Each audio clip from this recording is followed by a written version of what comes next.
Yo, welcome back to the Immigrant section, the first episode ever going live. What's up, everybody? Here with my man AJ Bate. Hello, shalom. We are live at the Bad Dog Comedy TV YouTube channel. Hello to all out there. We had some technical difficulties on this end, plus some timing issues, so as immigrants do, we were a little late. I was going to say, what better way to start a live show called The Immigrant Section by being late. It's like the best way. Way to reinforce stereotypes. That's really good for us. Listen, I'm doing what I can for the people. No, you're doing God's work. You're doing God's work. Okay, man. I'm happy to be with AJ Bate today. I actually just hopped on your podcast recently, In Search of Zen. Yes, Check sir. that shit out. I told him my deepest and darkest secrets. It was a well-received episode. Was it well received? The folks loved you. The people Yeah, loved you. okay. Yeah, and I didn't hear any of those. No one paid any of those compliments forward to me. Well, no, the way I know, nobody talks to me either because I'm not approachable. But you're not at all. But continue. Not at all. We continue. What it is that the viewer count is it was much higher than we usually get, especially now with the pandemic and all that stuff. So awesome! Hell yeah! So I'm a draw. So that's how I know an episode is well received when there's more people than usual that watch it. So the people have spoken, and the people want to see you again, probably. Yes, and also the other thing, they've spoken. And also the other thing, it's the only episode that my co-host is not with me on. Yeah, so that says a lot. Jason Allen. Yeah, right. But that was just an timing issue. It seemed. But still, though, just like this today. No, well, I mean, it is what it is. But I'm happy to be here. This is the first night podcast I've recorded in a while, and if you've been following the podcast for since the inception back in 2019, which is a fancy way of saying last year, right? I did the math real quick. That's just 1 year. You could have just said last year. But we were recording it at Chum. Remember, I know you were the first 5 or 6 episodes I did. I think it was on the very early one. Yeah, it was really cool. Actually, I like the setting. It was like 11 p.m. Yeah, 11:30 on Mondays. That's very difficult to get guests on. So how ironic is it that the first night episode that you do, I'm on it again? Yeah, right. You're never, bro. I will not have you in my house during the day. I swore to it. Again, I know what kind of person I am. I know what it is. So last time we hung out after the podcast, you said that you had to leave because your sister's fiance was coming over, and it is in Arab culture, it's Arab, where it's you don't let a man who hasn't entered the family yet, you don't let him with a female in the family alone. Yeah. So you pretty much went to chaperone. So how did that go down? Well, here's the thing. How was the energy? I remember you told me about the energy. Here's the problem. I might get a lot of flack for saying what I'm about to say, but I don't care. Who gives a fuck? Because I know a lot of probably Arabs and a lot of immigrants listen to this podcast. Yeah, and a lot of white people too. Well, yeah, for sure, yeah. But everybody, yeah. But the thing is, so I might get a little bit. Here's the thing: there was so much sexual tension in the room, and and it's the worst kind because nobody wants to admit it, and the guy tries to be suave, but it's dude, relax. You're trying way too hard. But also at the same time, suave. How was he? Just he's just you are the light of my moon. Oh no! That would be disgusting. I would slap the shit out of him. But but it was just oh, you look very beautiful today. Oh, you look this dress looks very nice on you. There's I'm trying this joke now where I'm where he says oh yeah, you look very beautiful. I'm yeah, people say that we look alike. Just to get to just kind of So you're just sitting there to the side on your phone. I'm just a chaperone. I'm this literally and just drinking my water and looking at the ceiling and just trying not to make eye contact with anybody and hopefully just I run out the clock until he just gets tired. Yeah, and wants to go. Yeah, and just wants to go and probably do some bad things to himself so he can just as if down. The moment you left the door they just immediately bang. You know what I'm saying? As if honestly, dude, here's the problem. Was that the vibe? That's exactly it. I can't even go for a water. I have to go with a water. Hey, I'm pretty thirsty, so just No funny business, all right? Yeah, I'm like, yeah, I'm thirsty. Can you go get water? Like I send him. That's that's so funny. But like, even if I have to go to water, I have to back into the kitchen. Like I can't I can't have them leave my sight. It's weird, man. It's such a backwards thing, and I don't want to be a part of it. I honestly could give a shit if they had sex. I really care. I don't want to be there. I remember when I was younger, when my mom was when someone came to visit my dad at the house, my mom would always want to like stage my father with sons around him almost. So it's like if a man comes to the house, my mom would be like, go sit with your father. A man is here. Yeah. You're a man, and your father is speaking to a man. Yeah. Therefore, you need to go. More men. More men. Let's add more. Let's add more sausage to this sausage. And I'm like, what? But I'm not even there's no interaction with me, at all. And not only that, but you don't get to eat from the great food that your mom prepared for the guest. So you're just fucking there listening to this shitty, boring old. And it's all politics. It's all politics. Right. And when dinner comes. When it's come time for dinner and your mom cook all this delicious food, you don't get to sit with them. You have to put it down and fucking go hang out with her, and then hopefully the guy has a full appetite already, and then you get to finish Bro, I don't know how you were getting treated, but I got fed, bro. Dude, well, I felt you got the scraps. I felt it. You know why? How I knew that? Because you didn't participate. You left me out there to dry. So I was like, when is he gonna chime in and agree with me?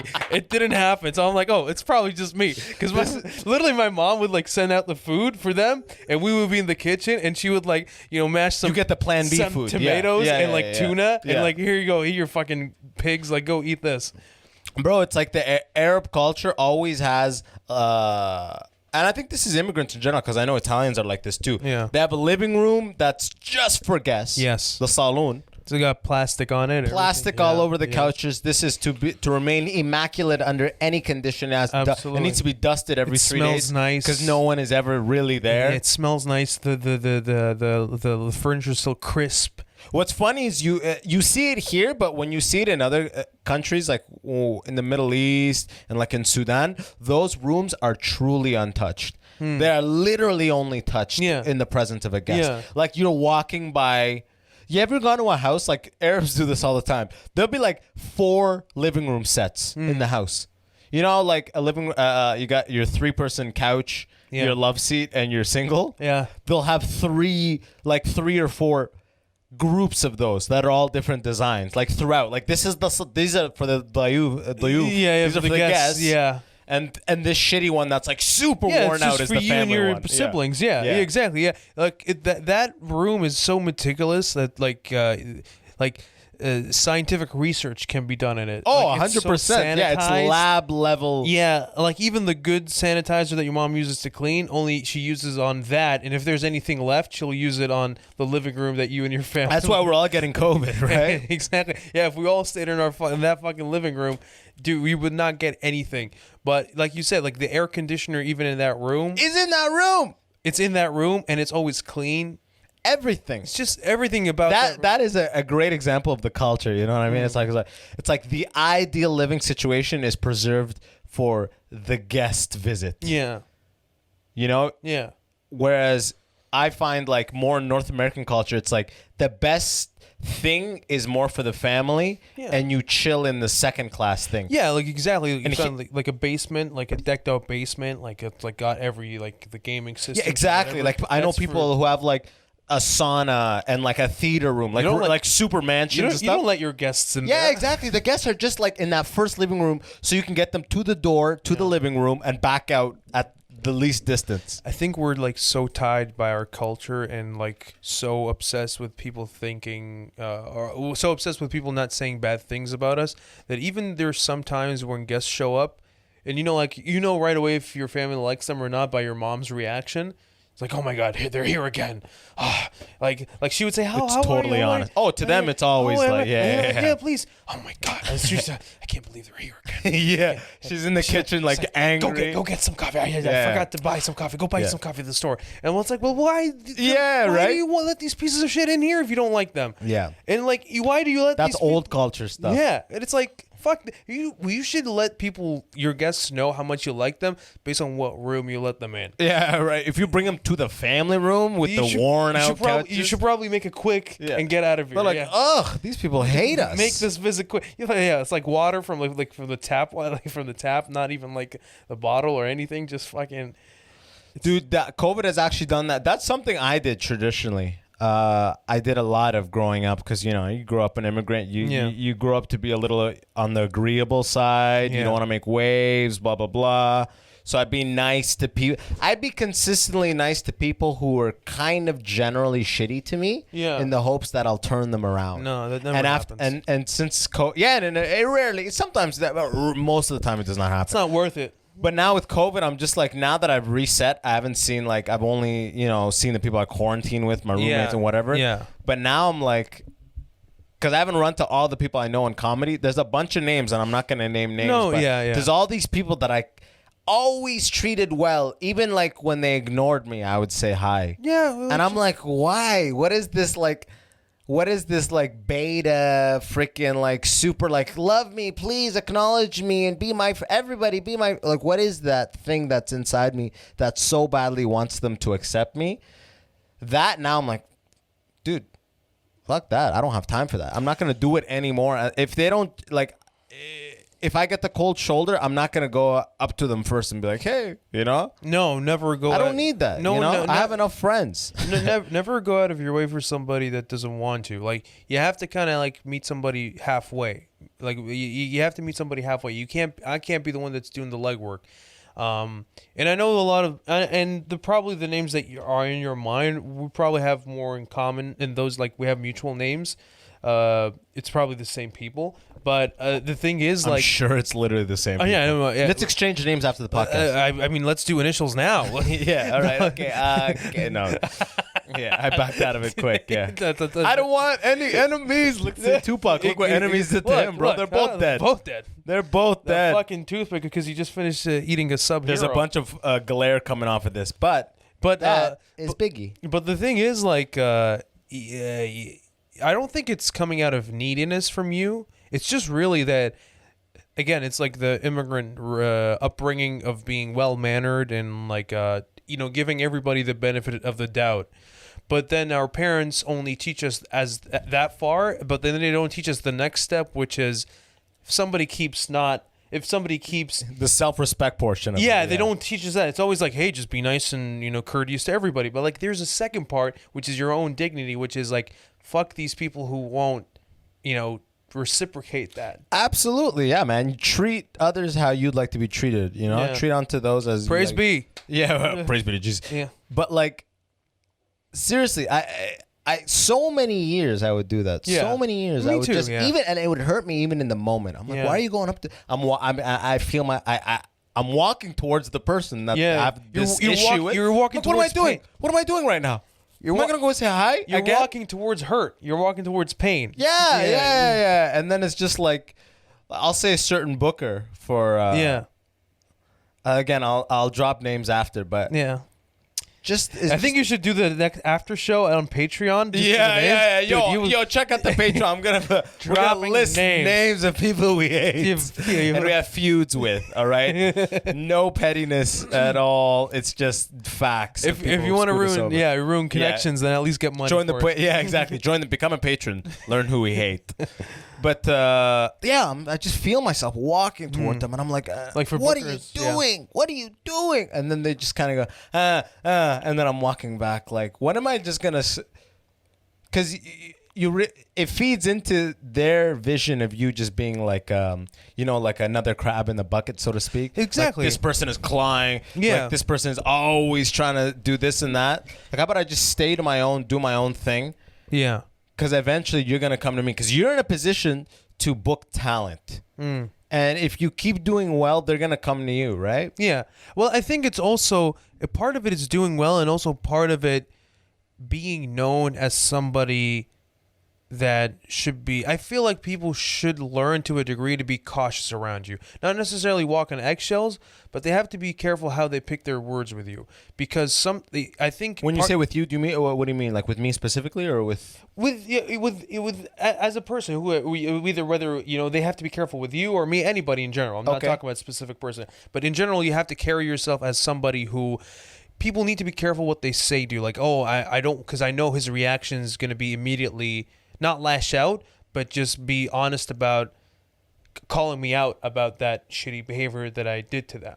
Gotcha. So people have to be like, all right, is this going to be something? Because I had this experience recently where I know, again, no need to name names, but somebody reached out and like, cause I asked them for a spot, and they were like, oh, if you want to be like my, designated driver, I can give you a spot. I'm like, no, man, I don't do designated drivers. Designated as in like you're driving? I drive them and they give me a spot and they pay me, but then I have to stick around for them to drink and then drive them back. Fuck that. Well, that's what I said. That's an enabler. Well, that's what I said. I said immediately, I'm like, I don't do DDs, man. If you want to give me a spot because you think I'm funny, I'll take it. Yeah. But otherwise, I'm sorry, I'm not gonna do that. I'll save you the Uber ride there, but you gotta Uber back or something. But if I'm not waiting. But if I said yes to that, that would have opened. That's a hit on you.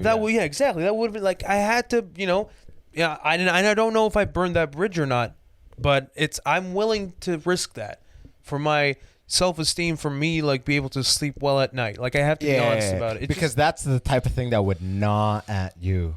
Yeah, dude. There's been so many times. Imagine you're sitting there at the bar and he's just drinking and I wouldn't even bartender and he's just fucking going off and you're just like, what the fuck? I wouldn't have been able to enjoy my set even. The whole time I've just been thinking, like, really, is this what you did to get a set? Like, how bad do you really want to get on stage? Like, obviously I wanted to, but not that much. Right. Fuck that. And there's a lot of times, with bookers where you reach out and they're like, oh, I don't have a spot for you. Reach out in 2 weeks. And then in 2 weeks you reach out. Sorry, man. Reach out. Like, no, dude, I did my due diligence of reaching out 2-3 times. If you don't want to give me a spot, just say no. Yeah. Just say no. People really do beat around the bush when it comes. Yeah. Because, people want to be agreeable. Yeah.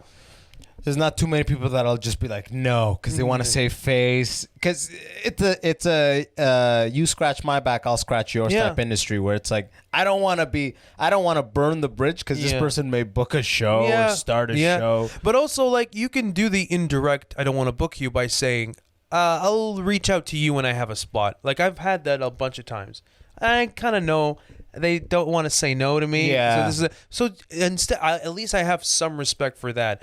But to, like, get me to jump through hoops, remind me in 2 weeks. I'm sorry, fucking, you're not the president. Like, you're not that busy. Yeah, right. Nobody we know in our circle, I'm sorry, no offense, but nobody that we know in our lives is that busy that can't remember after a week or 2 weeks. Oh, 100%. But at the same time, I don't like it when people, because, I ran my show or whatever.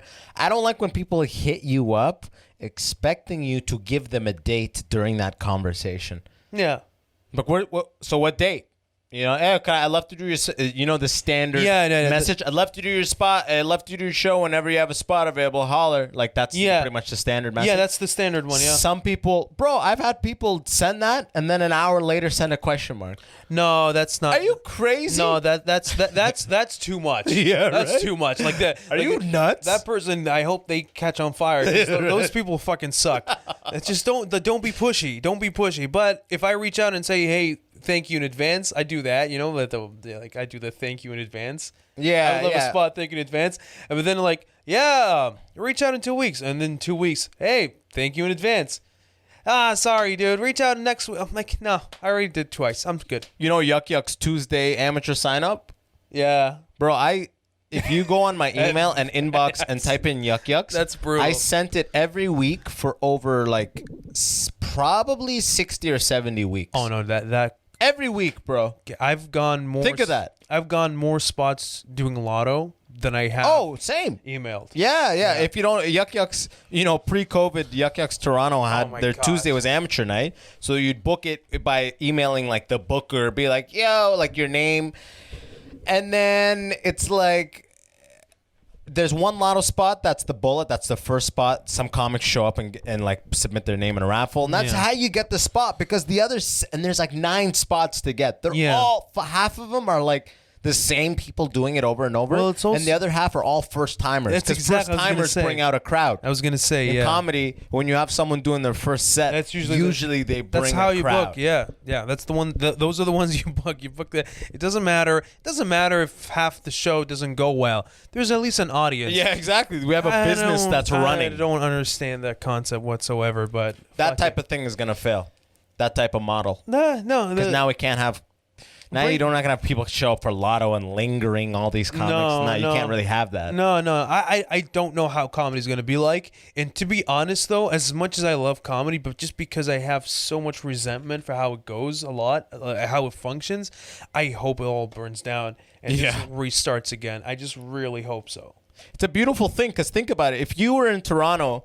And you ever went to check out a comedy show, or you're a fan of comedy, whatever, there's 100 shows being run in the city. Yeah. And it's just spreading out the audience too thin. A couple of banger shows are sold out all the time. Yeah. But the 85% of shows are like, literally are like trying to pull in the same people. You know what I'm talking about? And nobody's getting anybody. Nobody's getting an audience. 3, 4. If you average out all the shows in the city, what's amazing about COVID, it has leveled all of them. Leveled. 100%.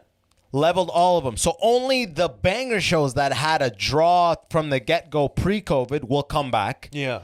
The club shows will come back. Yeah. And all of those little established shows that never had a crowd, that never got marketed, they're just another show, just you know what I'm talking about? Those are all gone, which is actually amazing for the... Yeah, it's just another poster out there, yeah. Exactly. That's it. Comedy is just posters. Comedy shows are literally just the poster. It's so fucking annoying, and also, I feel like any booker who just books either the same comics over and over again, or, you know, like...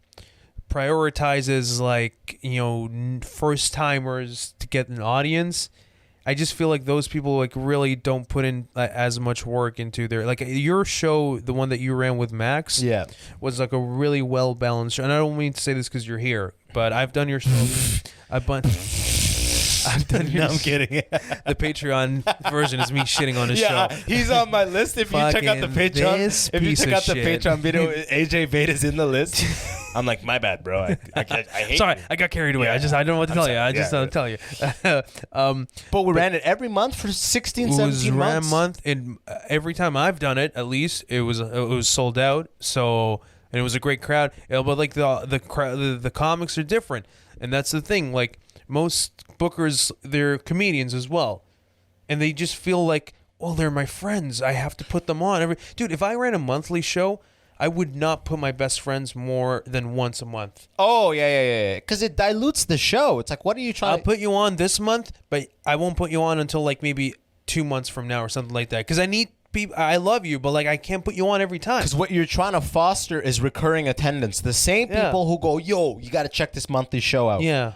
If you have them come out 2 months in a row and you have 3 or 4 of the same acts that are doing 90% the same material, that's a huge turnoff. They're just oh, I guess I'll come back in 3 months or something. Yeah. This is not a thing to be doing monthly, clearly. Yeah. That's what we want to avoid, right? Exactly. And I feel like most bookers put their friends on because either A, pressure, they don't want their friends to be upset of them, or B, they just have really shitty friends who actually pressure them to put them on. Yeah. I just want to thank God, or, whoever you believe in. I just want to be grateful that I'm a black guy with a car, because in the comedy industry, being a black guy with a car is a huge plus. Well, imagine being a person with a car right off the bat is like, add that color on, baby. Yeah, exactly. All the lineups I see, it's like I'm always the black guy. You know what I mean? Dude, it's great because you see even in your you see the one girl and you see it's always the one girl and the one black person, and they always put them next to each other. Yeah, Abbas and the girl. Yeah. And we have the people, so you can't question our show. Yeah, exactly. And Abbas is very smart. Like when you commercialize yourself, you got that I'm black. The picture. Yeah. Right. But it's shit. Lock in that thing. I see it falling. Oh, is it? No, one sec. This one here? Yeah. I'll do it. Does it annoy you? No, it's not. I just fiddle with it a lot. It's like a tick I have. That's my man. Don't sweat it. Don't sweat it. And it's just like a tick of habit. I always feel like I'm not being heard. What's funny about the Plus Time show, because I've actually noticed this in comedy in general, just because the way things are with PC-ness and all that. Yeah. It's an unspoken rule, especially in Toronto, because if you go outside the major hubs, funny is funny. It is. The number one the telltale sign of a good show is funny, consistent, funny acts, right? Yeah. But in Toronto, it's like there's an agenda. You know, there's always an agenda. Yeah. Yeah. So it's like you got to have the POC. Yeah. You got to have this, right? Yeah. Is there an issue with this connecting? What's going on here? This is often caused by an unstable internet connection. Well, whatever. When it comes back, it comes back. Yeah. I wonder if it's timed because the subject, it seems pretty coincidental. Oh, yeah. It's unstable, you know? I'm just trying to remember. Is there something I could be Me Too'd for? I don't know. No, dude.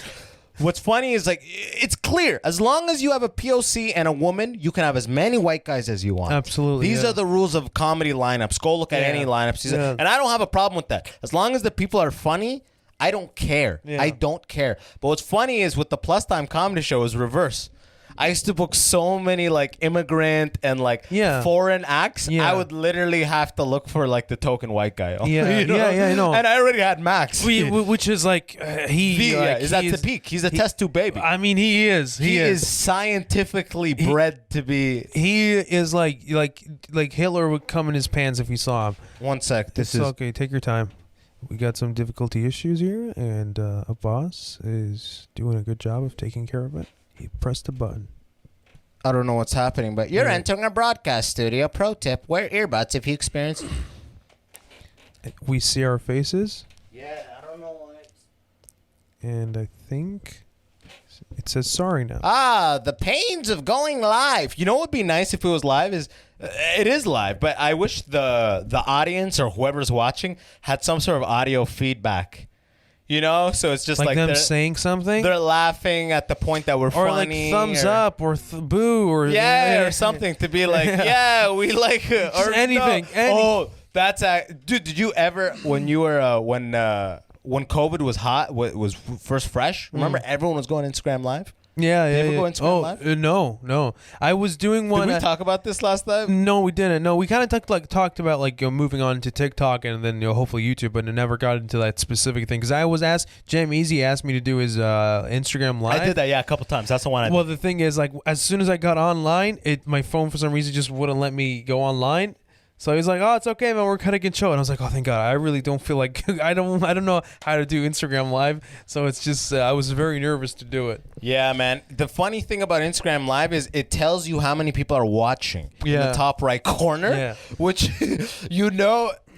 as a comedian and someone who's like a live performer, as you watch that number fluctuate up and down, you make adjustments to what you're saying. Yeah, absolutely. Right? Yeah. You see them dropping off. You go, oh, I guess they don't like these stories about my fears. Yeah, no. You know? I gotta talk about. I guess they don't like my insecurities. Let me go back. That's the other thing. You know, like, you have to go back. I hated that, bro. Yeah, you have to go back talking about being black. You know. Yeah, exactly. They want the black thing. Okay, go back. Yeah, exactly. Yeah. Once you talk like, hey, well, here's what I feel about the world. You know, like, no, that's boo. Go back to blacky stuff. That's more interesting. I really wish Instagram had a setting that said hide the number of attendance. It's like because they're doing it with likes now, right? That's what they did with likes a while. Like they've been doing it for a long time now. What? Like they hide the number of likes that you have on your post.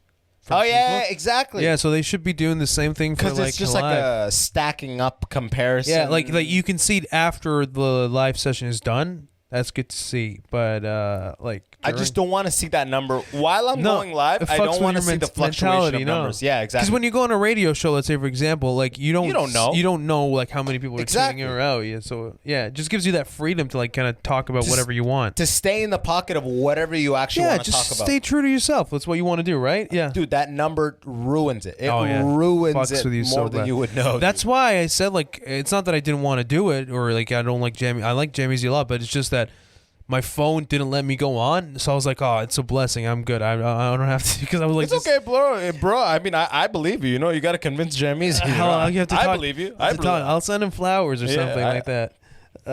You know what I've been thinking about recently is Please tell me. in the next 10, 20 years, I wonder if I could ever do a big stand-up show in Sudan. I've been thinking about that. Could you? In do you Sudan? think? Well, not for you. Imagine you, No, bro. We'll tour in Sudan, bro. I want to do Sudan. In Libya, yeah. Forget Libya. Do you think you could pull it off in Libya? And like, would there be problems at the show? I think I would do it. I wouldn't do. If I were to do it, I won't do my material. I think what I would do, but I also. By the way, hey, just lower the mic a little bit and point it up, just so the camera's not blocking your face. Oh, sorry. Okay. Damn right, you better be better? sorry. Yeah. So better? you know, Yeah, angle the mic more at you directly, so it's perpendicular to that front face. Like Okay. your the sound waves are exactly Perfect. Yeah. Okay. He's also an engineer, so I'm giving it to him direct. Yeah, he gave me like fucking. Go perpendicular to the sound waves. You're like, that doesn't make sense. What's the fucking? Yeah, forget about I'm not it. gonna figure it out now. But Libya, though. But yeah. So I was thinking like, I don't feel like I would do my material, or at least most of it. I won't do most of it. I would have to come up with an entire show. But however, I also don't want to dumb it down for them. Yeah, because Like I want to do something kind of original and like really interesting. Like talk about kind of how the way we think, and I would probably talk about like how parts of our culture is kind of holding us back a little bit, but in a kind of funny way. I think I would try to do it that way. Yeah, the same thing for me in I'm Sudan. not gonna do it hacky like No, alhamdulillah, blah blah blah. no, of course, Yeah. nothing hacky. Yeah. But I also have this fear in me. Like there's a fine line where I feel like at some point, I just you know what my fear? I don't want to be the comedian. I don't want to have the type of material where I'm the comedian that's targeted by suicide bombers. Well, you know what I'm talking about? I don't want people going through metal detectors to come to my comedy show.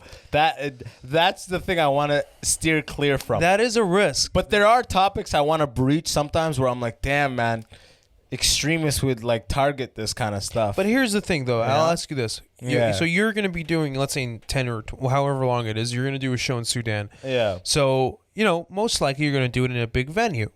I would, yeah. Yeah, so... Imagine it's like a 20 season. No, exactly. Yeah, you're going to do it in a big venue. So if you end up doing it and it sells out, that means you have a following. And most people that come to your show kind of know who you are. Now, however, there are one or two that might sneak in that actually like want to target you or whatever. That's fair. But that's kind of like a risk that you're going to have to be willing to take. Yeah, occupational hazard, I guess. You're right? just going to have to be willing to take it. And that's kind of what is... what's kind of what depending on like what kind of comic I become in the future, I might be hesitant to do a show in Libya, but it's definitely something that I would definitely love to do at some point. I feel like in the future, like 30, 40, 50 years from now, people are going to be backpacking to the Middle East. Like once the Middle East becomes stable and like economies are able to thrive there, imagine 50 years from now, the kids are being like, I just backpacked through Jordan and fucking like Iraq. Well, like Jordan, that's a thing right now. Like white kids say this, you know? Well, Jordan, that's fine. Jordan, like, man is fine. Iraq though, and like, if they do Iraq, Sudan or like Libya. No, I mean that's Africa, but people are doing that. People will go to Sudan before they go to Iraq. Yeah. You know what I'm talking? Yeah. Right? Yeah. I think what it is that everybody except for Arabs think of Sudan as an Arabic country. And right? Yeah. That's how it is. Because they see you it's guys like a black thing. Because they see you guys as Africans. Yeah, exactly. Yeah. It's only us that see you guys as Arabs, really. Yeah, but the Egyptians, same kind of thing. Yeah. Right? Well, the they Egyptian consider them. They're like, but they're lighter. But they also have a spectrum of complexions. You can find dark Egyptians. Depends on where you are in Egypt. Yeah. You can find like very like as dark as Yeah, because right. The Nile. Near Sudan. Like that used to be the Nile. All like pretty much the same land. Yes. From what I understand. Yes. Well, because the Nile runs through it, so so that like they call like a Cairo. There's a bunch of cities in Egypt that are considered Egyptian cities from ancient Egypt, and those are and those are the cities where the Nile runs through them. Every other city is kind of like just kind of a weird. It's like part of the country land. Or whatever, right? They just kind of occupied it. They're like, this is part of our territory. Yes, exactly. Yeah. When they drew the lines, they just included that. Fucking stupid lines. Yeah. Yeah. Crazy times, man. I just want to be able to travel so badly. Yeah, to be able like to do that, to go home and like hopefully have people that back home that are kind of proud of you for what you did, even though they might not necessarily like agree with you culturally. But it would be great to be able to go home at some point and like do a show there, and people like Chris Rock like doing it in South Africa, even though I know he's not from there, but like him like being able to tour and be big enough to go back to South Africa and like do shows there. That's how you know you're a draw, when you can go to fucking South Africa and sell out. Exactly, yeah. That's exactly it, yeah. But I wonder if it'll be an issue in English, because I can't really do comedy in Arabic. My Arabic is not at that level. No, not that good, no? No, yeah, it's like it'd be like a third grader doing stand up in English. You know what I'm talking about? Like, yeah. So my Arabic is fluent, so yeah. So, but do you think so? You can think of Arabic and think of English. Can you take the same English joke? And you can't really, right? No. Because there has to be, there's like a sensibility that has to be there. When I'm funny in Arabic, I don't do the same thing when I'm being funny in English. It's a different mentality, a different way of delivering, different things that they find funny. The inflection in your tone in certain things is different when it's in English, in Arabic. It's a different ball game. But however, like I said again, if 10 or 20 years down the line and you have a following even in Sudan, they're most likely going to be English-speaking people. Yeah. And a lot of my cousins speak English already because they download. So, and there's more and more people that learn how to speak English in our part of the world, right? So if by then you go there, all you have to do is just kind of like figure out what jokes you want to tell. But I think saying them in English won't be a problem, because most people already like my cousins like send me clips of Russell Peters and I'm like, oh, go fuck yourself. Oh yeah, the one like his special from like 98 or whatever. Oh, you see, this guy's really funny. Man, I'm gonna hurt you real bad. Oh my it's God, like, bro, yeah. It's been out for 25 years. Just fucking go kill yourself. It's just enough already. Oh my God, man. Yeah, no, that's you definitely really reminded me of that idea, and it's definitely something that would be really fun to toy with. It's a scary time.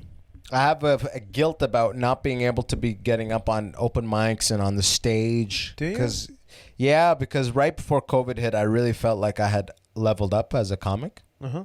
Right the month or two before, I was doing not consistently well in the sense that I was killing always, but like I always felt like, okay, you weren't bombing. I just felt like I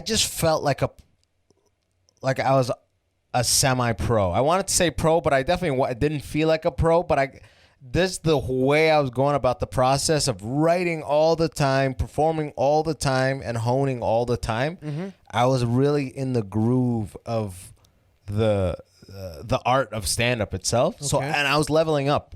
And then COVID hit abruptly, March, whatever, and nothing stops. Yeah. And then I'm wallowing, all these months thinking, man, like what a disruptance in my like rate of progression, Like I'm giving up. And I get everybody's in the same boat. Yeah. It's the same playing field for everybody. But I'm also like, oh man, I lost a year almost. Yeah. Like, want to go back? It's true that we all lost a year, but the thing is though, there's no reason for you to feel guilty because there's nothing that you can do. That's the issue. Like there's nothing that you can do to make to make up for that. Stand-up wise, that is.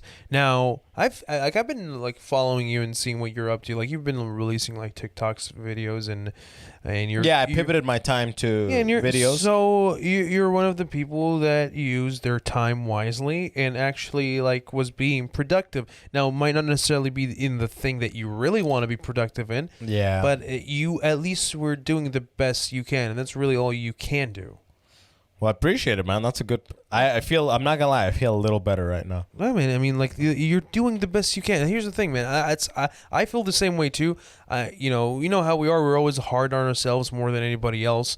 But that's a good thing, and I don't think it's a bad thing. But at the end of the night, when I go to sleep, I always tell myself, "All right, every day you're doing the best. Today you did the best you can do." And that's really all you can do. And you just, because like you have to believe in that you put in the work, and whatever the result is not within your hands. You don't control the outcome. You just control the process, the effort, which is doing the best you can and working hard. And the discipline. If things work out or don't work out, that's not up to you at all. That just it's luck. It's being the right place, right time, meeting the right people. It's a lot of combinations that you can't control. See, I know that, but it's very difficult for me to silence. You have to remind yourself those thoughts of you being like, more. Someone's doing more. Absolutely, Fuck, you're this, absolutely, you're that. Absolutely, yeah. It's just, well, the thing is though. I think when anybody who's in the field that we're in, as long as you have this thing where you are taking initiative, like not waiting around. Like for example, I've told you this. Like I'm making short films. Yeah, I know. Like like this weekend I did like Saturday and Sunday we were shooting, and next weekend we're shooting again to finish the film. Awesome. Okay, so.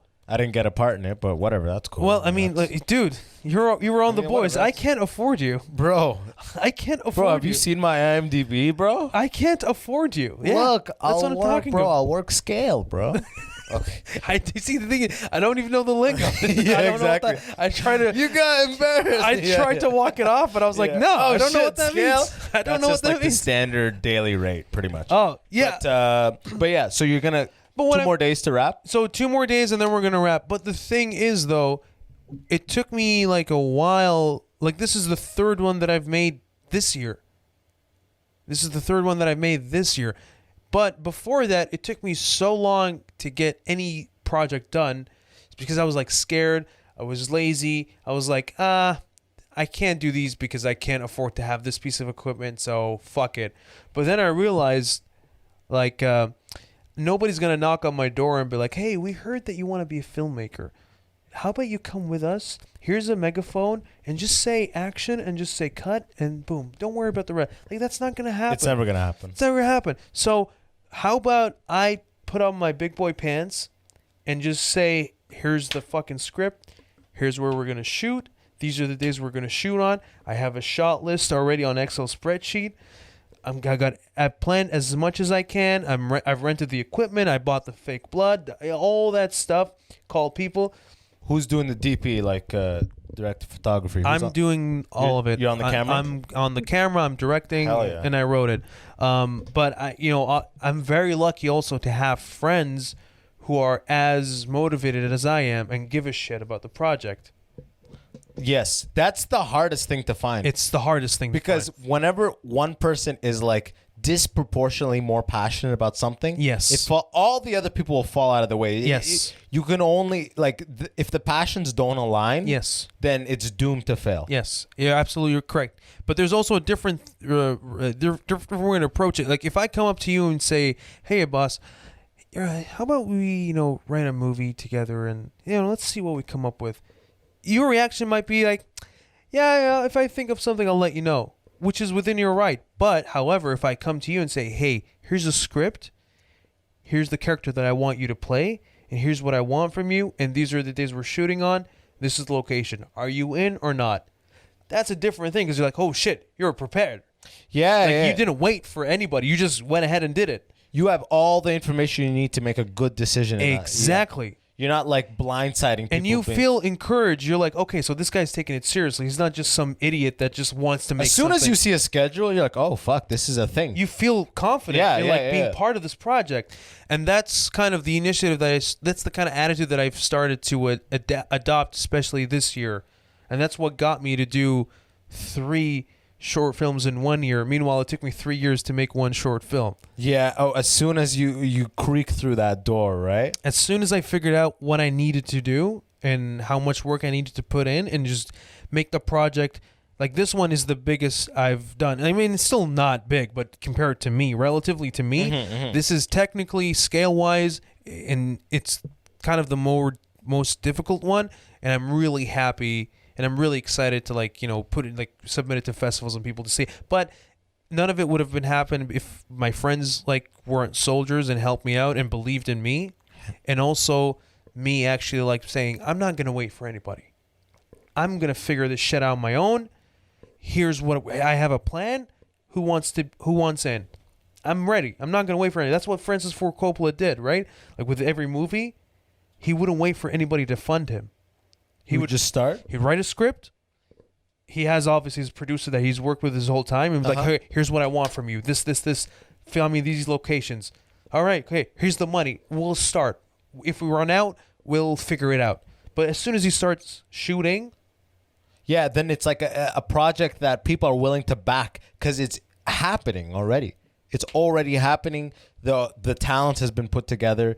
The due diligence for the script, the screenwriting is done.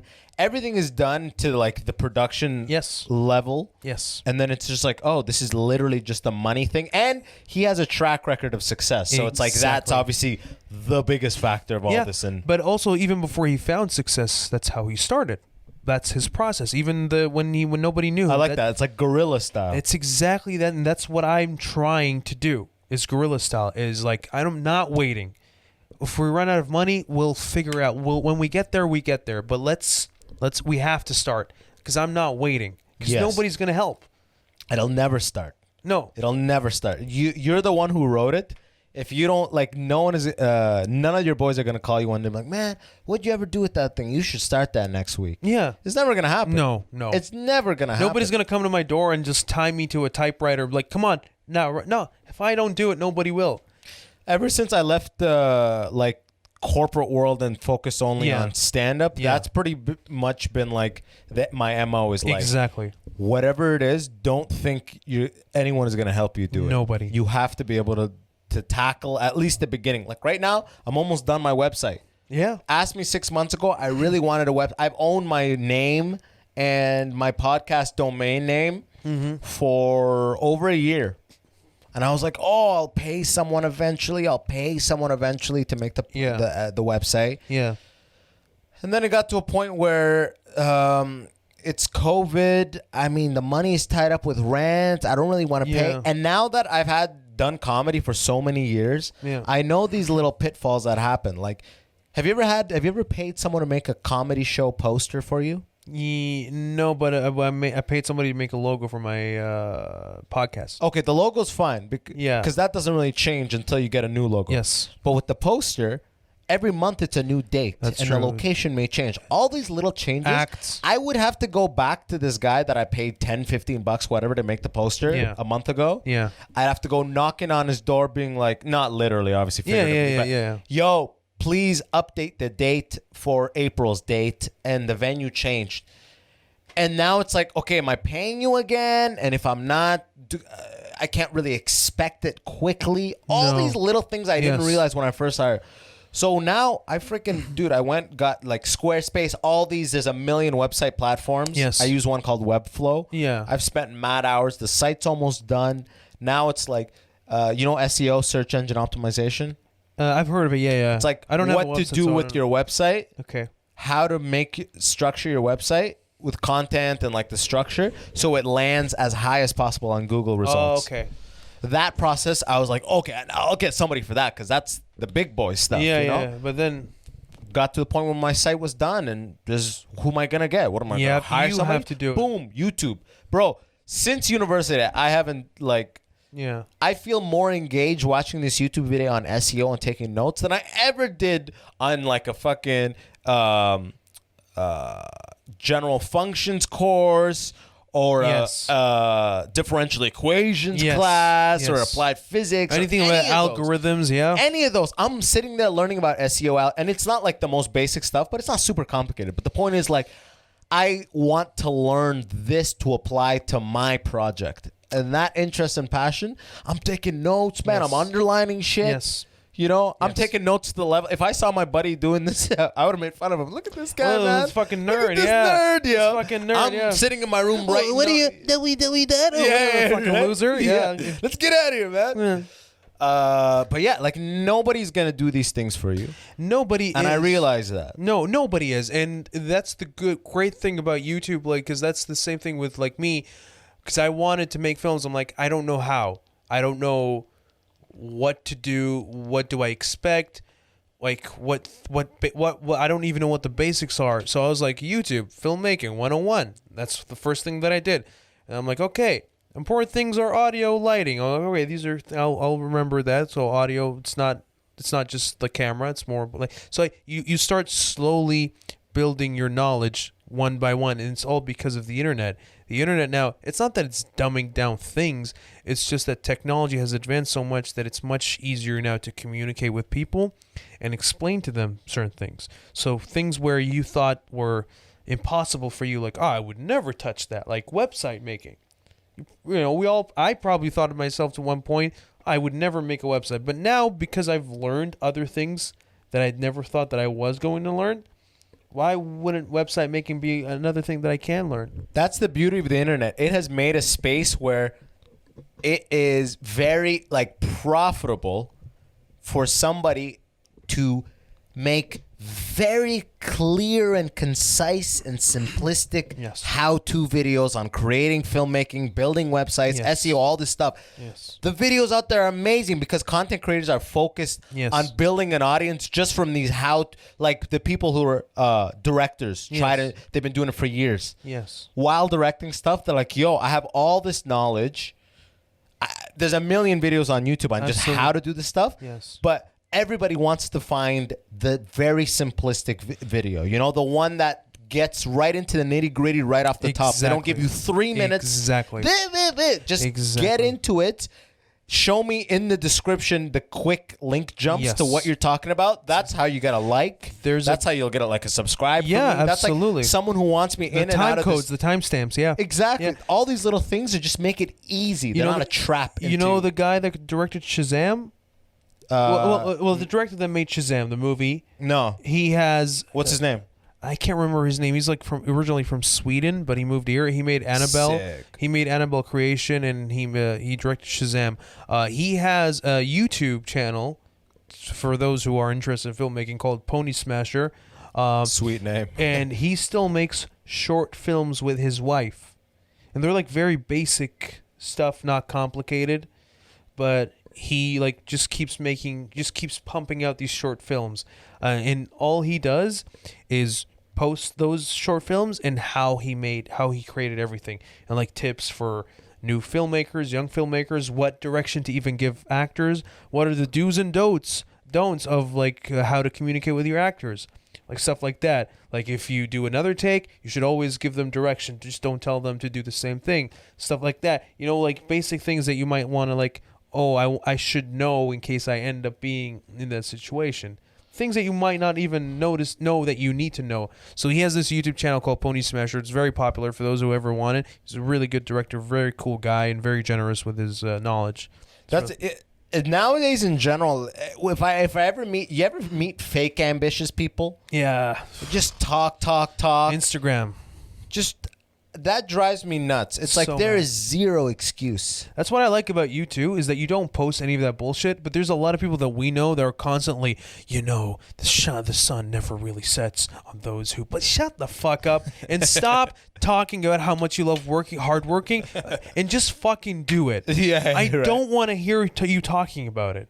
Stop posting. I had a guy on Facebook for he's good, very good friend of mine, growing up and all that. God bless this dude, but he's just one of those people that got really into the idea of social media marketing or something like that. Yeah. Read a bunch of books and was like, social media. This was 2014, 2015, 16. Social media marketing is the future. Okay. Yeah. So then it's I made a social media marketing agency, but then all his posts were nothing about... None of his posts were value-adding posts. No. They're all I'm up at 6 and I'm getting it, or yeah. If you're not doing this, then you're not... And none of it was about his business or his agency. It was all about just the fucking...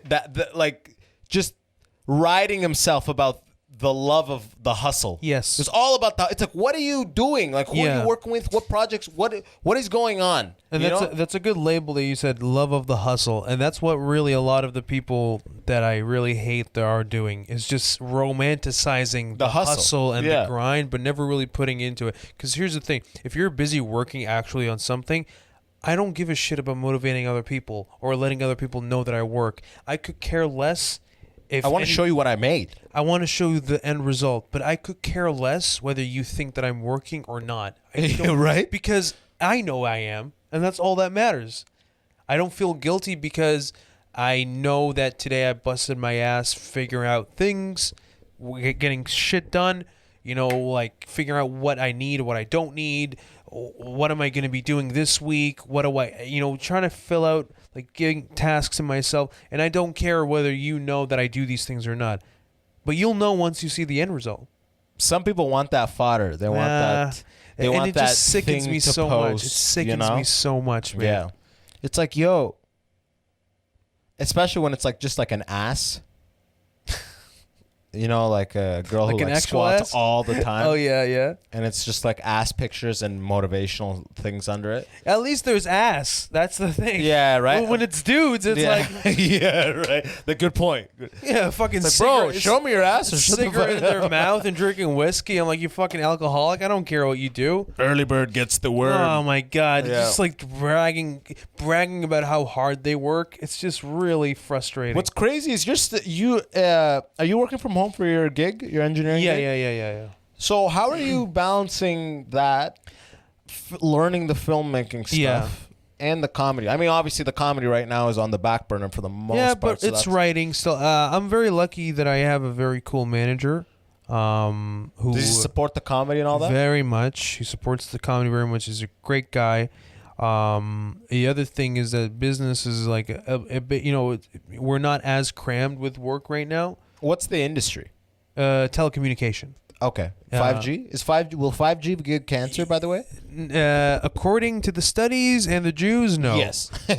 Sorry. Yeah, sorry. I was trying to not get fired. I love the Jews. So we're kind of slow with work right now, and I have a lot of vacation time. You accumulated it? Because I don't take vacation. Yeah. Right? Trying to get those spots. Exactly, baby. So I don't take time off. And like one time I took time off last year was because we went on the road for 2 weeks, but that was it. So I have so much time. So he was like, hey, you have a lot of time. Please take some time off.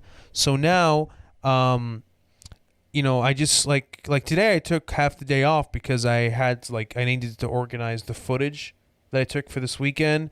Like name them and shit like that. Yeah. So when it comes to editing time, it's way easier. It's easier to maneuver. And I also like kind of working from home is really cool because you can have one window where your work is at, and then I can have like the window next to it is like the video of, the filmmaking thing that I want, the topic that I want to learn about.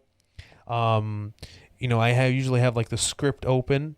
So throughout the day, if I'm working, an idea pops in my head because it helps me to look at the script all the time. What's in my field, cool. Because it helps me. It's just working on your subconscious working away. I keep thinking, I'm like, oh shit, this is a good idea. So I stop working for a second and I go there, like, all right, I should type this for later. Yeah, that looks good. And then I go back. Then I'm like, maybe even a joke. Like I write a lot, so I'm like, oh, this is a good premise for a joke. I have a sticky note, and then I go back to working. So working from home really has been efficient. Like again, because it's being a bit slow, and working from home and being everything at my fingertips. So I've been more productive than anything, really. Do you ever feel like you're overclocking? Because I've been doing the same thing. I'll pretty much wake up every day. I'll make 1 or 2 videos for TikTok. Yeah. I'll decide what videos that I want to release on Instagram, or I'll have a funny video or an Instagram or a podcast clip. Yeah. Or promoting the recent podcast release. Usually, there's always something to be released. Something, yeah. And then after that, I'm cutting clips, editing clips. Usually I write in the beginning of the day, but do you ever find you're just overclocked? Like you got too much going on? I do, and I got super into walks for that reason. You did, when I'm just what? Do you ever go into a room and you forget why you went in there? Yes. When I do that a lot, I realize that I'm thinking about too many things. Yeah, but the thing is, and I know you're also kind of the same way too, but and this might be something that because I'm not dealing with other things in my life and I'm escaping from them, but I love being busy. I love it so much. I love it when I've committed to, let's say, oh, this weekend I'm going to shoot, but I also have shows and I have to write and I have to prepare certain things for the shoot this weekend.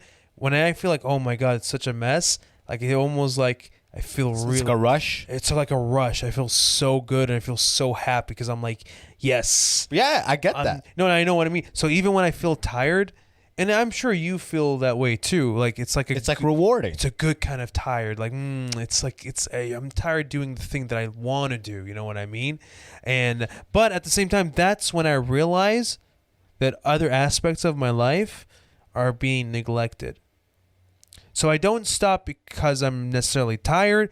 It's because I should probably pay attention a little bit to that stuff. With my social, A, B, and C. Yeah, social life. Either you know, checking on my folks. If the person I'm dating. Whatever it may be. And that's when I realize, balance. Yeah, but that's when I realized. But I don't necessarily stop because I feel tired. But it's because I started getting signals of like, I'm kind of fucking up in this area. Like, it's good to work, but it's also like you have to be a balanced person. There's nothing I hate more than that moment when you put your head on like the pillow at night and you know you didn't do shit that day, and there's just so much guilt. Yes, you're absolutely, like, fuck. Absolutely.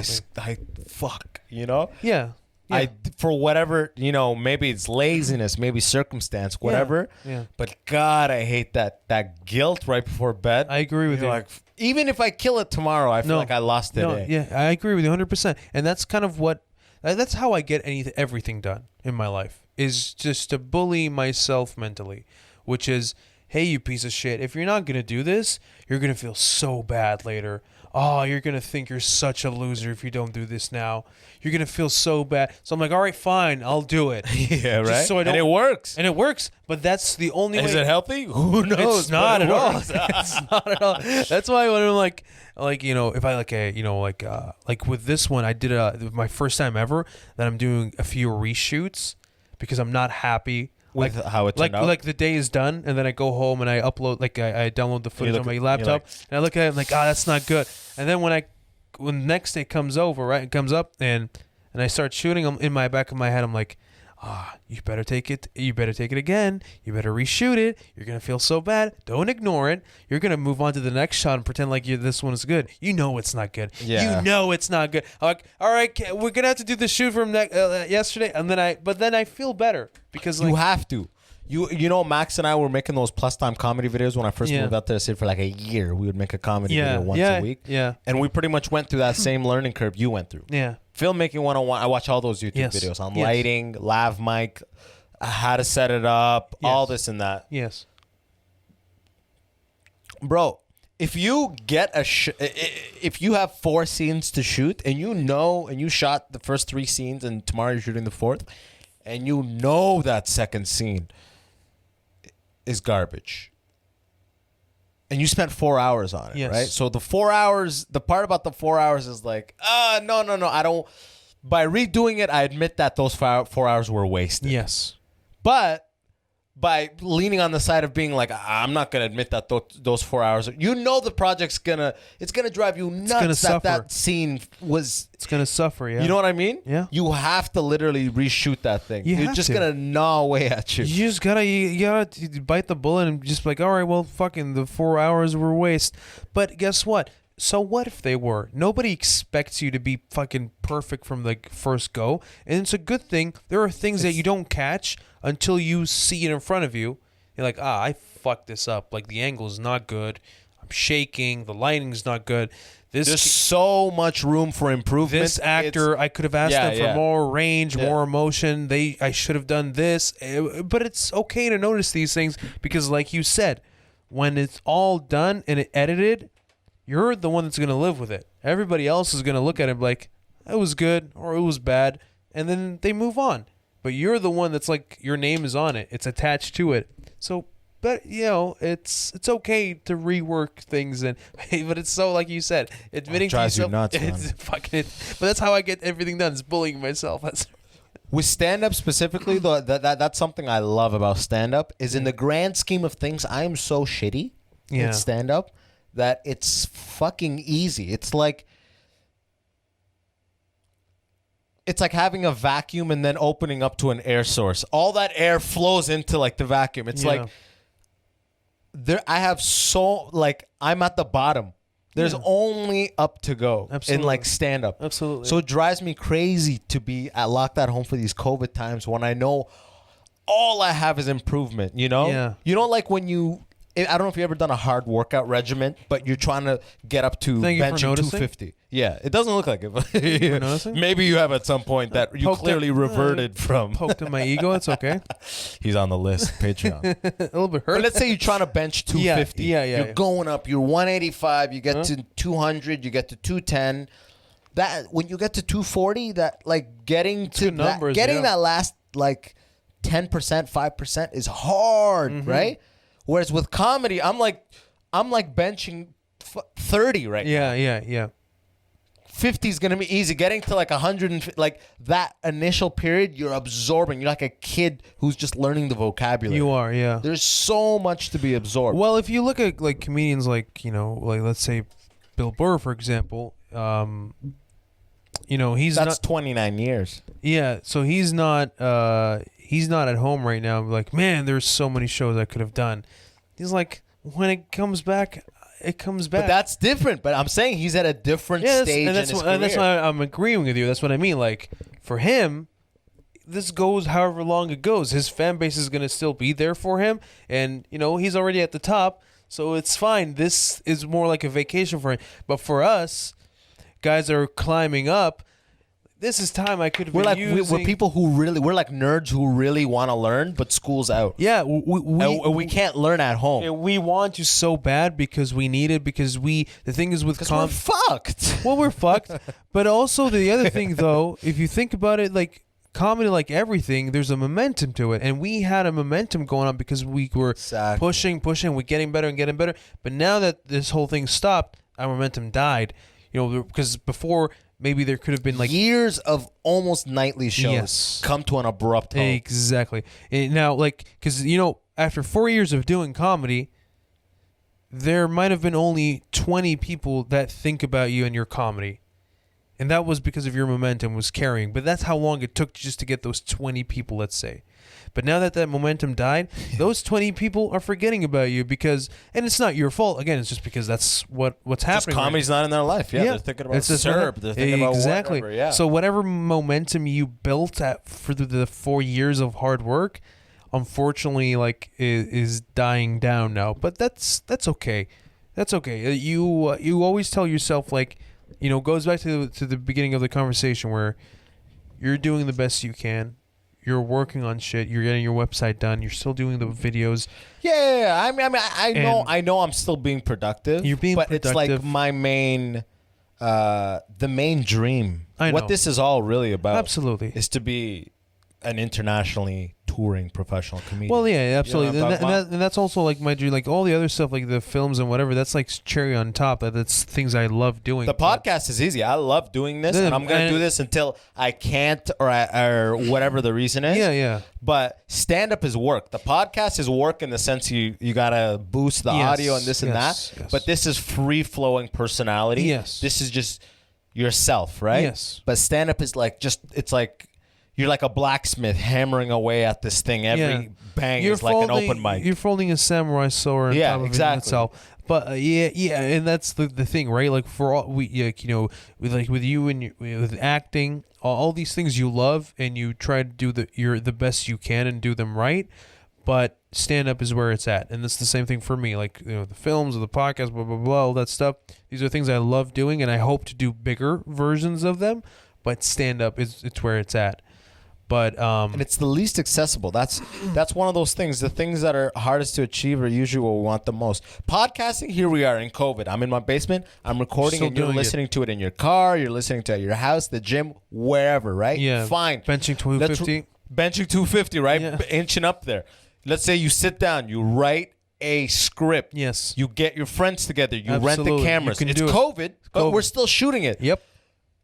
What the fuck are you doing for You can't do stand-up unless you put people together in a yard. Yes. And you can get creative with how to do it. But and hopefully it doesn't rain. Yeah, exactly. I'm talking about a consistent platform for good intimate comedy, No. it's not an option. No, it's not. And there's no way of No, it's you not. can't go at home in front of them. It can't be done. No, unless it's in front of a live audience. It really sucks, and it's like it's very hard to know how this is all going to shape from now on. Like this time next year, are we all going to be looking at this and just laughing, and like everything will go back to the way it is, like jam-packed comedy clubs, people eager to laugh and just having fun? Or is there going to be like what's going to happen to stand-up? I have no idea. Like, people are leaving New York. People are getting out of New York. For a while, yeah. Yeah. It's record high crime rate and stuff like that. Yeah, well, it was because of COVID even before, because like comics are getting out of New York. They were leaving it. Comics are leaving Toronto too. So just metro centers, because it's like there used to be a reason for us to be here because of shows and audiences. But if that's not the case, then why am I here paying $1,400 or whatever? What's the sense? There's no justifying this rent anymore. Exactly. So if comics are abandoning metropolises, what is going to happen? I have no idea. But I feel, and I know, and I understand where you're coming from, but I feel like, and this is to anybody who, who wants to do something that they can't do because of COVID, ask yourself, there's nothing I can do. So, okay, what else can I do? These are the things that I can do, and try to do them until hopefully, once things start going back, by then you look like, man, I really took advantage of the time where I couldn't do stand-up, and look at all the fucking things I did. Yeah, I mean, I feel that same way about my my TikTok catalog that I've put out. Absolutely. But I look at that 2 seconds, I'm like, fuck, I wish I could do stand-up right now. Yep. But you're not, you can't, but look at what you're doing. Yeah. So, and what I'm saying is that the point of what I'm trying to say is that because I know you're upset about it, and so am I, but hopefully by looking at what you've done through this time will make you feel better. And that's the point. Yeah. I mean, I'm not really, I know I'm like, I feel accomplished in the way I spent my time. That's exactly how I feel accomplished in how I spent my time. That's perfect, yeah. But I don't feel satisfied. Yeah. But I feel accomplished. Yeah. I feel like I did something, but I'm like, it's not what I wanted to do. But I did the best I could do. But whatever. But I'll say this, though. I really expected by this point, because in my mind, I was like, March hits, stand-up stops all North America. You can't tour. No. You got all these big people, Rogan, Chappelle, Burr, Louis. These people are their whole livelihood for the most part, obviously, not including Rogan, and I don't know how big Burr's podcast is at this point, but so they're probably all eating off their podcast at this point. Besides Chappelle, and Chappelle already got paid that $60 from Netflix. And Louis already has his money. They're all good, but like, okay, so maybe not those examples. The point is the big names that need stand-up. Mark Norman. Not Mark. He's not a big name, but yes, he needs stand-up. He depends on the stand-up. Yes, absolutely.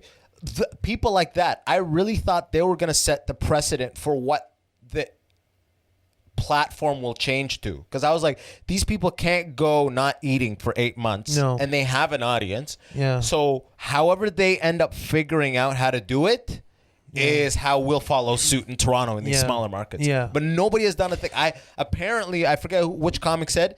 Brian Redband. On the Rogan, he said he did virtual reality comedy, and that was the closest, where you put on an Oculus in front of people that were like in it somehow, like they had Oculus. That shit, I don't want that to happen. I know. It's like it makes it devoid of like human it sucks, contact and like human energy, and like I don't know if you can really feed off energy like that, but I would do that in a heartbeat over a Zoom 100% comedy show. Definitely over a Zoom show. That's 100%. I think that like the most comics now, or most known comics, have a podcast, and they have a Patreon. So I've heard that a lot of these comics who are not necessarily very big names, but depend solely on stand-up, they've had their podcast, and their Patreon has been, more supported. Supplementing them, yeah. Yes. So... Yeah, nobody has been able to crack this COVID thing yet. Yeah, I'm surprised. I really thought it would happen by now, but we'll see, because a lot of the big names have deferred their tour dates till 2021. Yeah, no, so I don't even think they're trying to figure it out. No, they're just like, I we'll think just they're wait all for a vaccine just or riding something. the wave, riding this wave and see what happens. Because the thing is, because this problem is a very new problem, or at least in our time, it's new. We've never faced anything like it, so it's very hard to figure out. It's like, again, it's a vaccine, but a different type of vaccine. Yeah, I mean, we'll see what happens. And we're trying to figure it out. But I think that those who put in the work and know that they are putting in the work and like constantly trying to open different doors, something will materialize. Have nothing to worry about. Oh, okay. That's how I feel.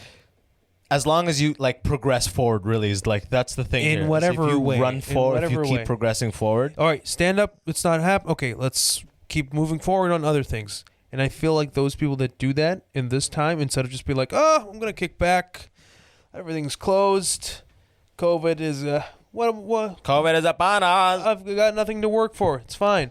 Those people, I don't even want to talk about those people, but for the other people who are like, let's focus energy on something else, I think they have nothing to worry about. I think good things will happen. Speaking about Patreon, have you watched Tenet, the movie? I have not. I want to, though. I'm a big fan of Christopher Nolan. I'm a huge fan of Christopher Nolan, but let me say this, all right? Have you watched it? For people who are patrons, expect either tomorrow or the day after tomorrow for me to release the first bonus Immigrant section episode with Conrad Osei. It is a Tenet review. He's a big fan, though, huh? He's a fan. He's a huge film buff. Oh, yeah. I am not a fan of Tenet. You watched it? Yeah, I watched it 2 days ago. Shit. I am not a fan of Tenet. No, huh? I am not a fan. I've heard a lot of people saying it's not his best work. Yeah, so watch it. He kind of got carried away. Yeah, that's the that's the best way to put it. Yeah, he got carried away. Inception was like a good level. Yeah, like if the parabola, it started going on the other. Exactly. Yeah. At the end, the first credit was written and directed by Christopher Nolan. I'm like, oh, this guy quarantined a little too hard. You know what I'm talking about? Like, put your name on that, Chrissy boy. Yeah, like I think it was ready to be released, and then COVID hit, and they held on to it, and I think they may have over-edited it. You know, of a bit that's overworked. Really? This is my theory. I have no idea. There may be no grounds to it. But the point is, your opinion. You've watched it. It's valid. Go watch this movie. Yeah, exactly. Go watch the editing. Is like, I was shocked. Well, Zack Snyder what a $200 million movie. Well, Zack Snyder is releasing his version of Justice League, the Zack Snyder cut. Who the fuck is Zack Snyder? The guy that did Justice League. Like the cartoon? No, the real live movie, real action movie. Oh shit! I didn't even know there was. So you know Batman versus Superman? See, right? So yes. The movie after that was Justice League. Okay. Henry Cavill, Ben Affleck, those guys. Okay. So when Justice League came out, I think a year and a half ago, everybody was shitting on it. It was a bad movie. Yeah. But now, Zack Snyder, who the guy that directed it, is releasing his own cut. His own cut, which I think is like an hour longer than the original one, and people are speculating that that's what he intended the movie to be, and it looks like it's better. Yeah, because I think that's what's gonna happen with Tenet too, because Conrad was saying the same thing. This movie felt like it was a 3-hour movie edited into 2 hours and 15 minutes. It had that vibe. Usually, big budget movies like that, most likely directors don't get to have final cut. Oh yeah, because it's a studio. And it's blah, blah, exactly. blah. Don't get. But that's what I'm saying. I'm shocked that the studio greenlit this. They probably edited how it looks like they let Christopher Nolan go crazy. Yeah, that's how it got to. Because I don't think the studio execs in suits would have okayed this to launch this to try to get a return on the $200 million investment. Yeah. With the way that it's cut, the pacing, it's dude, go watch it. I think when he directed it, he had a vision, but the way they cut it, that's usually how directors work. Like, I don't know how they're going to cut it, but I'm going to do it my way. But then when they end up cutting it, they cut it their way. So you got two ideas that are like fighting each other, and that's like the end product. So like you said, maybe in 2 years we'll have the Christopher Nolan cut. I hope so. And that would be, I hope so. You're like, oh, this is a completely different movie. Yeah. I want to try. I want to give him another shot. I'm a huge fan. Yeah. But you dropped the ball on this one, bro. Shit. Chrissy took an L on this one. I'll tell you that.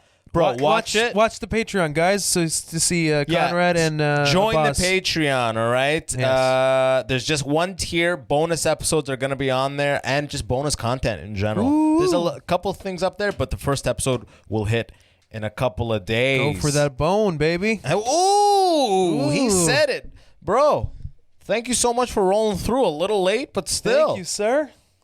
I appreciate you. Thank You're the you man. So much. You have anything to plug? Yeah, Take it. It's yours. Stage is yours, man. How do they find you? Follow me on Instagram. It's AJ Bate. On Facebook, AJ Bate. Please listen to my podcast with my co-host Jason Allen, Funny Comic, In Search of Zen podcast on Instagram and Facebook, In Search of Zen. And look forward to some of my short films that I'm gonna hopefully release soon. Some are in edit, some are mid shoot, but follow me on the social medias to find out when these will be released. And again, thank you, Abbas, for having me. Dude, always. And you'll be back on here, man. I appreciate it. I would love to be back. I can't wait till we hopefully back daytime. out there in shows. Fucking put a brother. Fuck you'll be on shows. Put a brother on when it's daytime. Oh, you're not God. black. Don't say put a brother. Yo, on my end, all his details that are going to be in the description. Absolutely. For me, whatever you're listening on, click subscribe, review it, give 5 stars, especially on Apple. Give 5 stars, and join the Patreon. Tell your friends about the Immigrant section. That's Join it. Check this tenant review out. We go in on it. We did. It's explicit. Let's just say that. Ooh. All right. As always, I appreciate y'all so much. Thanks for joining. Peace. Praise Allah.